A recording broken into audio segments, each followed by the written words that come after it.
नमस्कार, मैं हूं आपके साथ हेमंत कुमार।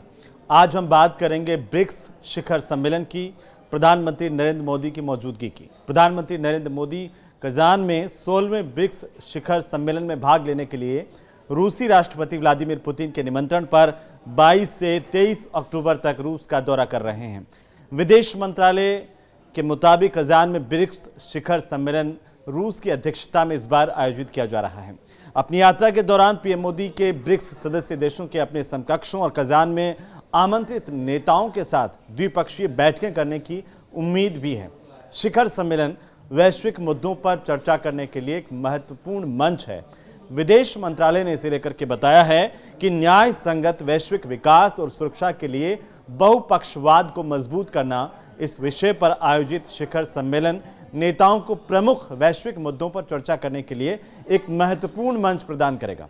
इसमें यह बताया गया कि शिखर सम्मेलन ब्रिक्स द्वारा शुरू की गई पहलों की प्रगति का आकलन करने और भविष्य के सहयोग के लिए संभावित क्षेत्रों की पहचान करने का एक मूल्यवान अवसर भी प्रदान करेगा।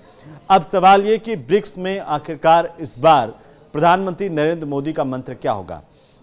दरअसल ब्रिक्स देशों के नेता पहली बार 2006 में सेंट पीटर्सबर्ग में मिले थे और ब्रिक्स इससे पहले था ब्रिक में जान लेते हैं ब्राजील, रूस, भारत और चीन ये देश थे और इन देशों के नेता पहली बार 2006 में रूस के सेंट पीटर्सबर्ग में मिले थे। उच्च स्तरीय बैठकों की श्रृंखला के बाद पहला ब्रिक्स शिखर सम्मेलन 2009 में रूस के येकातेरिनबर्ग में आयोजित किया गया था। सितंबर 2010 की बात है, जहां पर न्यूयॉर्क में ब्रिक विदेश मंत्रियों की बैठक में दक्षिण अफ्रीका को पूर्ण सदस्य के रूप में स्वीकार किए जाने के बाद ब्रिक समूह का नाम बदल करके हो गया ब्रिक्स, जिसमें ब्राजील, रूस, भारत, चीन और दक्षिण अफ्रीका शामिल हैं। अब आपको बता दें कि आखिर ये ब्रिक्स इतना महत्वपूर्ण क्यों है और प्रधानमंत्री नरेंद्र मोदी का दौरा पूरी दुनिया में क्यों चर्चित है। ऐसा इसलिए क्योंकि दुनिया की उभरती हुई अर्थव्यवस्थाओं को एक साथ लाने वाला समूह ब्रिक्स दुनिया की प्रमुख उभरती अर्थव्यवस्थाओं को एक महत्वपूर्ण मंच भी प्रदान करता है। एक महत्वपूर्ण समूह है जिसमें विश्व की 41% आबादी शामिल है, विश्व की जीडीपी का 24% और विश्व व्यापार में 16% से ज्यादा की हिस्सेदारी ब्रिक्स की है। और इससे पहले सितंबर में रूसी राष्ट्रपति व्लादिमीर पुतिन ने 22 अक्टूबर को कजान में ब्रिक्स शिखर सम्मेलन के मौके पर द्विपक्षीय बैठक का प्रस्ताव रखते हुए प्रधानमंत्री नरेंद्र मोदी को निमंत्रण दिया था। निमंत्रण के दौरान पुतिन ने प्रधानमंत्री मोदी को अच्छा दोस्त भी बताया था। पुतिन ने कॉन्स्टेंटाइन पैलेस में डोभाल के साथ एक बैठक भी की थी और पुतिन की ये टिप्पणी उस वक्त आई थी जब उन्होंने ब्रिक्स राष्ट्रीय सुरक्षा सलाहकारों की बैठक से इतर राष्ट्रीय सुरक्षा सलाहकार अजीत डोभाल से मुलाकात की थी। ये आपको याद होगा।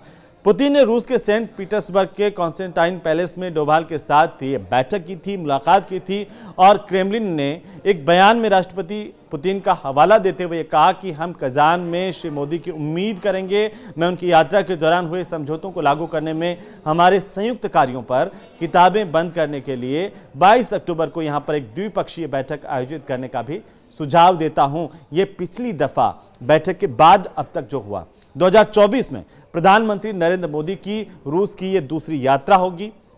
ये 2024 में प्रधानमंत्री नरेंद्र मोदी की यात्रा बेहद महत्वपूर्ण है दूसरी यात्रा के तौर पर, और ये ऐसा इसलिए क्योंकि 22 में भारत रूस वार्षिक शिखर सम्मेलन में भाग लेने के लिए जुलाई में मॉस्को की यात्रा प्रधानमंत्री नरेंद्र मोदी ने की थी। वहीं मॉस्को में क्रेमलिन में पीएम मोदी को रूस के सर्वोच्च नागरिक पुरस्कार Order of Saint Andrew the Apostle से सम्मानित किया गया था।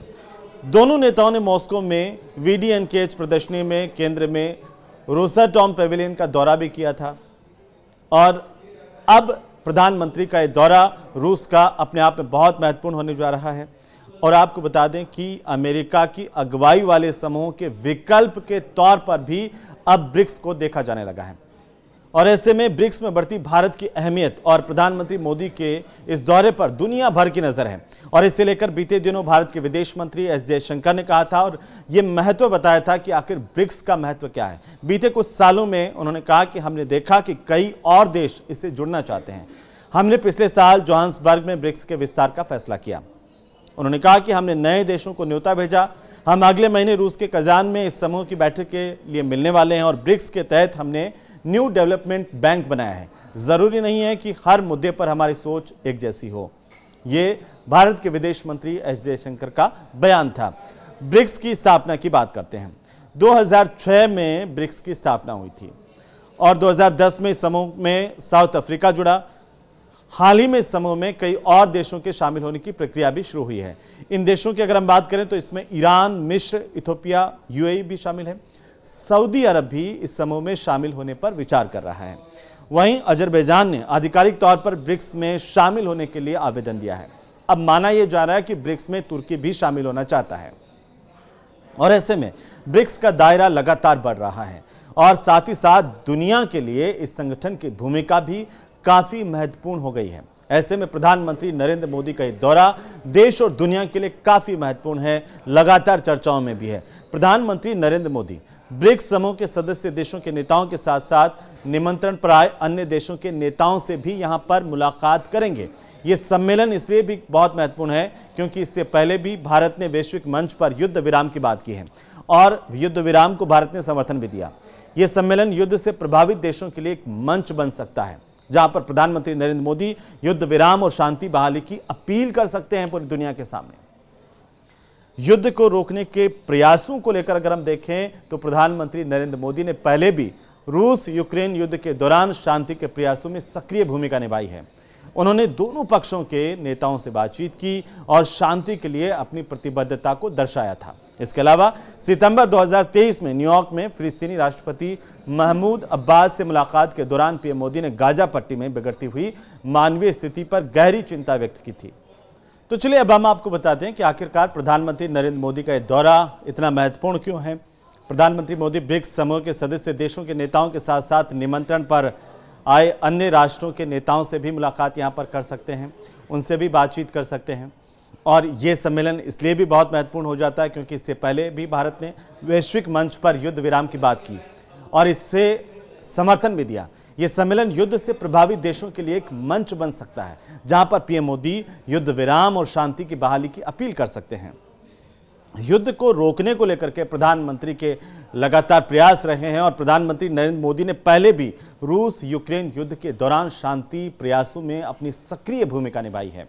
उन्होंने दोनों पक्षों के नेताओं से बातचीत भी की और शांति के लिए अपनी प्रतिबद्धता को दर्शाया। और इसके अलावा सितंबर 2023 की हम बात करें जहां पर न्यूयॉर्क में फिलिस्तीनी राष्ट्रपति महमूद अब्बास से मुलाकात के दौरान पीएम मोदी ने गाजा पट्टी में बिगड़ती हुई मानवीय स्थिति पर गहरी चिंता प्रकट की थी।